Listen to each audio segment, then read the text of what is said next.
Salut et bienvenue sur Bibloom Podcast, le podcast enthousiaste qui pétille, qui t'invite à te poser des questions sur la vie, à changer de point de vue et à chercher des réponses du côté de la bienveillance.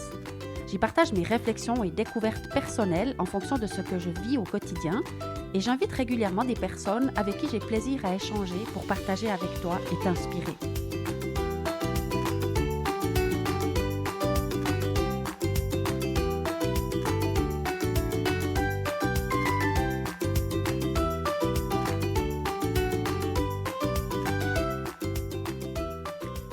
Dans cet épisode, j'avais envie de clarifier la notion de « je suis 100% responsable de mon propre bonheur ». Découvre après le jingle mes idées d'aujourd'hui à ce sujet. À tout de suite!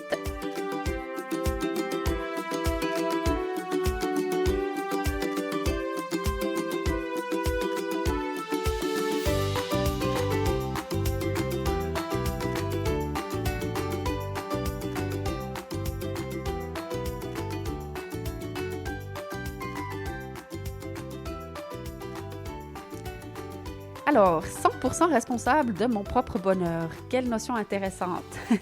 En tout cas, pour moi, ce n'était pas tout à fait évident de l'accepter au début. Et je me rappelle bien de ma réaction quand j'ai entendu ça pour la première fois. Donc, j'ai fait tout un cheminement autour de cette idée-là. Et puis, quand j'en parle autour de moi maintenant avec la compréhension que j'en ai aujourd'hui, qui change tout le temps aussi, mais je me rends compte que ce soit dans le cas des entretiens d'enthousiasme ou des ateliers que j'anime ou dans des conversations privées, quand je viens avec cette notion-là, en principe, mes interlocuteurs, ils ont une petite réaction aussi, de dire oui, mais bon... Alors, je comprends bien sûr ça très bien parce que pour moi, c'était tout à fait pareil.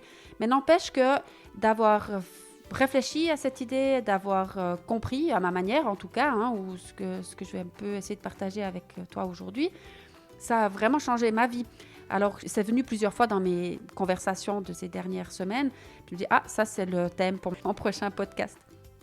Donc, être 100% responsable de son propre bonheur, c'est vrai que dans l'éducation qu'on a reçue ou les idées qu'on a, on a entendu très souvent, par exemple, qu'on cherche sa moitié ou qu'on a trouvé sa moitié ou qu'on cherche l'âme sœur peut-être, ou ce qui nous induit une notion que peut-être on n'est pas complet soi-même ou on n'a pas toutes les cartes en nous pour être pleinement satisfait de la vie qu'on a en fait. Ça donne une notion qu'on donne la responsabilité d'une partie de notre bonheur, justement, à quelqu'un d'autre qui viendrait compléter ce qui nous manque.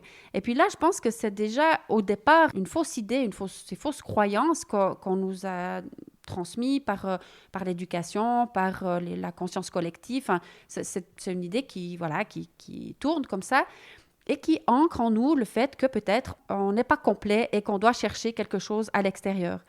Alors, ça, c'était la première compréhension. Puis après, une autre chose qui était importante pour moi de bien comprendre avec cette idée d'être 100% responsable, moi, au départ, ça me donnait comme un poids trop lourd sur mes épaules, d'avoir la responsabilité pleine et entière de mon bonheur. Ça me faisait cette impression de « j'y arriverai pas, il faut que je partage cette responsabilité ». Mais ce que j'ai compris après, c'est que j'étais responsable uniquement de mon propre bonheur.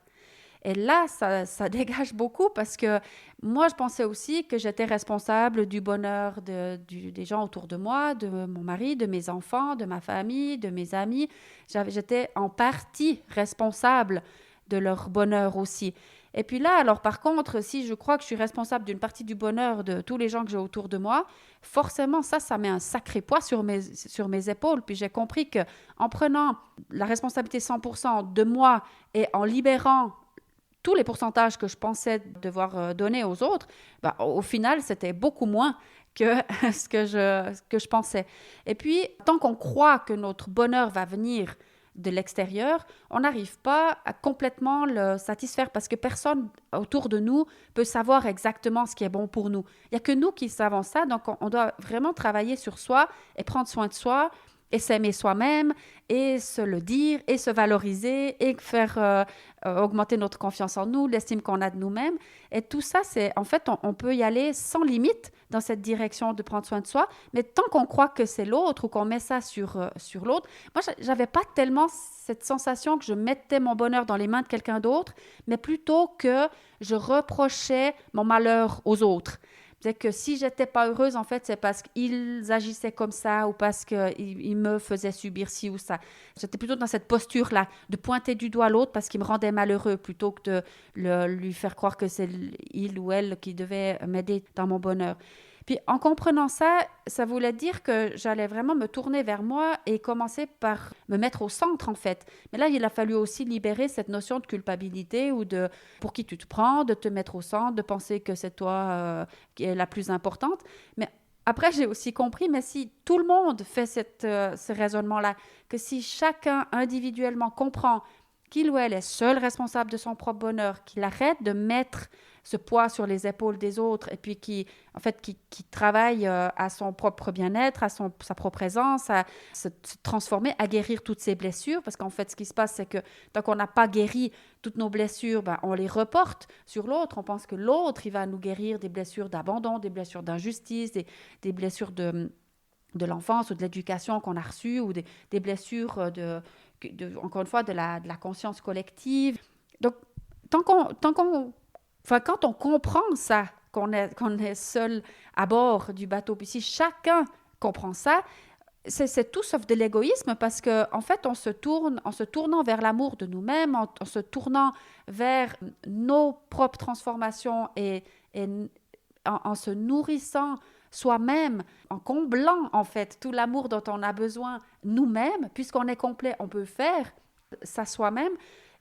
Au lieu d'être quelque chose d'égoïste, c'est que chacun sera simplement bien et heureux. Donc, quand on est épanoui, quand on a trouvé un petit peu les clés à ce bonheur, on n'a pas besoin d'être négatif envers quelqu'un ou d'accuser quelqu'un. On n'a plus d'attente envers personne. Ça, c'est un sujet aussi important qui bouscule souvent quand on dit j'ai de ne pas avoir d'attente vis-à-vis des autres. La réponse qui vient en général, en tout cas quand j'en parle, encore une fois, dans n'importe quel contexte, quand on vient sur le sujet des attentes, eh bien, les interlocuteurs, ils sont là, oui, mais quand même, c'est pas possible de ne pas avoir d'attente.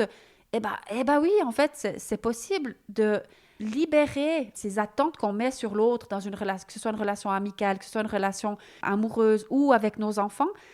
Bien sûr que parfois, on a besoin de la collaboration des autres, on a besoin de l'aide des autres, mais c'est différent des attentes qu'on a. Parce que quand on a besoin d'aide ou qu'on fait ce travail de transformation d'abord, puis qu'on comprend qu'on est seul maître à bord de notre bateau, qu'on comprend ces principes de base-là, qu'on se transforme, qu'on guérit nos blessures, après, effectivement, on va mettre en place ou on va avoir une attitude qui n'est pas réprobatrice de l'autre, qui n'est pas accusatrice, qui ne le pointe pas du doigt, qui ne l'accuse pas de tout, qui n'exagère pas. Et puis, parfois, on va demander de faire quelque chose. En effet, la personne à qui je demande quelque chose, elle va juste être contente de le faire pour moi parce que en ayant libéré les attentes et en ayant travaillé sur la reconstruction ou la guérison de moi-même et en étant pleinement épanouie et heureuse, la manière dont je vais demander l'aide, la manière dont je vais demander les choses, ça va être tout à fait acceptable et ça va juste donner envie à l'autre de le faire par plaisir. Alors que quand je ne suis pas bien et que je n'ai pas compris ces principes, ces notions de base, je vais peut-être aboyer certains ordres, je ne sais pas, ou en tout cas, je vais pas le demander d'une manière qui donne envie à l'autre de le faire. Donc, avoir des attentes, ce n'est pas du tout pareil que, justement, solliciter la coopération des gens autour de moi. Parfois, on a de la peine à bien comprendre ça.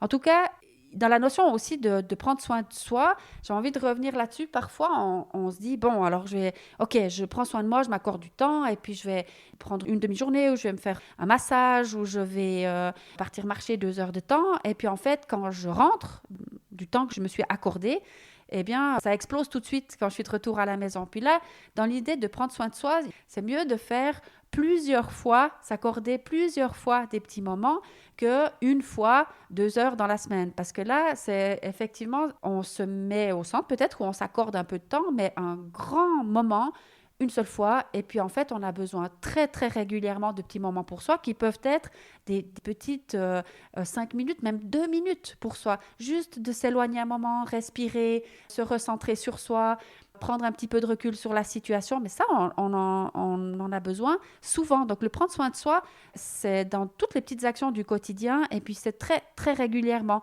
de s'accorder plein de petits moments et de le dire autour de soi, j'ai besoin d'un petit moment pour moi. Même si on est en famille ou avec du monde, d'aller peut-être simplement dans sa chambre et puis ou dire, voilà, j'ai besoin de prendre un petit peu de recul, je vais 2 minutes dans ma chambre au calme et puis je reviens. Puis ça vient vers la notion aussi de montrer l'exemple. Que si on se réfère à un environnement familial, ben, très souvent, on va peut-être un petit peu s'énerver ou être contrarié contre les enfants, ou dire des mots qu'on n'a pas envie de dire, ou on va dire va te calmer dans ta chambre, tu reviendras quand tu seras calmé. Ben, peut-être qu'on peut d'abord prendre un petit peu de temps pour soi, aller se calmer soi-même et puis montrer l'exemple à nos enfants plutôt que les forcer à aller dans leur chambre. En tout cas, c'est quelque chose que j'ai souvent essayé de faire, mais ça marchait jamais. Mes filles, elles ne voulaient pas aller quand je leur disais d'aller se calmer dans leur chambre. J'avais pas compris toute cette notion de prendre soin de moi, d'être responsable de mon bonheur, de montrer l'exemple. Enfin, c'est toutes des choses qui se... C'est comme si on met en place la machine d'une manière différente et puis on inverse complètement le cercle. Au lieu d'être un cercle vicieux où on s'enfonce à chaque fois plus, ça devient un cercle vertueux où on met en place plus d'harmonie dans tout notre quotidien. Et puis, j'avais envie de venir aussi avec cette question dans ce podcast, c'est-à-dire que quand on fait tout ce travail et puis qu'on comprend ça, on se rend compte parfois peut-être que dans un certain environnement, on n'est pas tout à fait à notre juste place, où les choses ne sont pas tout à fait justes et agréables autour de nous. Ça peut être le domaine professionnel où on ne se sent pas tout à fait à la juste place, où c'est pas agréable autour de nous. Ça peut être dans la relation de couple, ça peut être dans des relations amicales, où les choses ne sont pas tout à fait justes. Et puis, quand on commence tout ce travail, en effet, ça peut mettre en lumière des choses qui ne sont pas justes pour moi.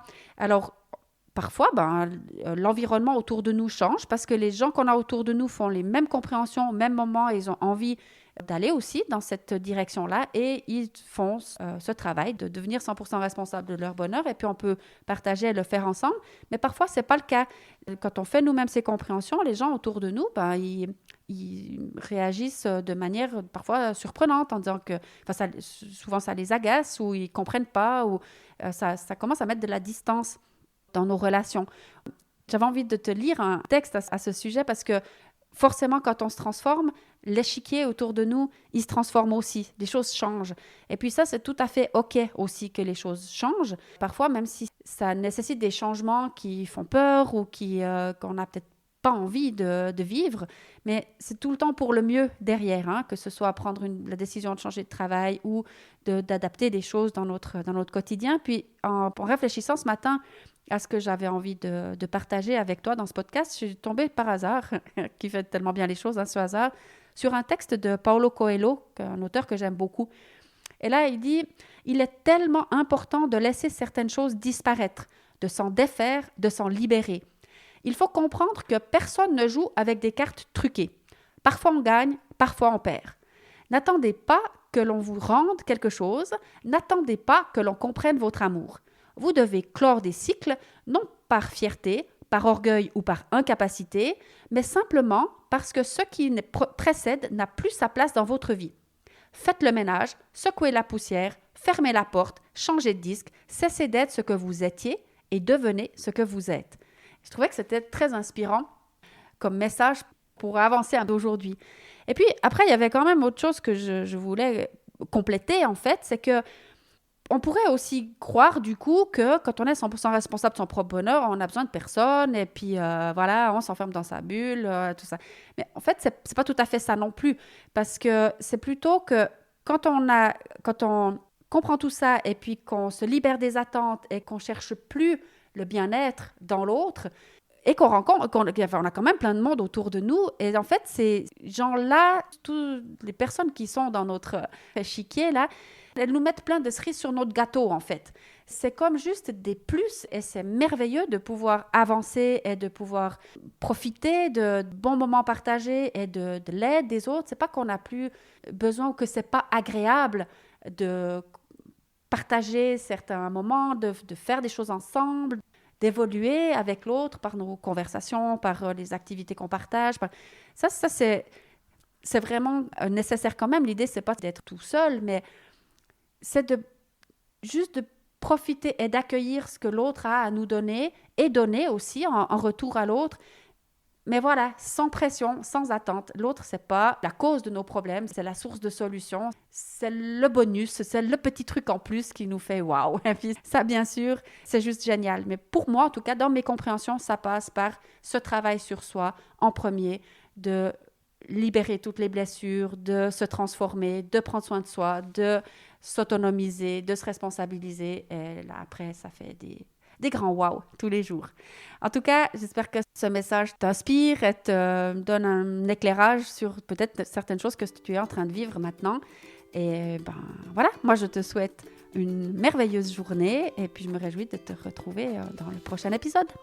Bye bye!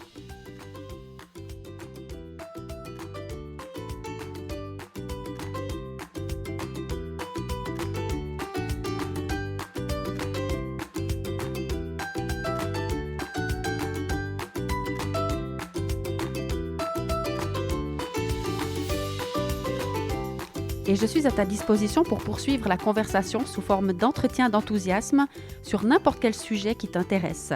Retrouve mes coordonnées et mon actualité sur bibloom.ch, bebloom.ch. À bientôt!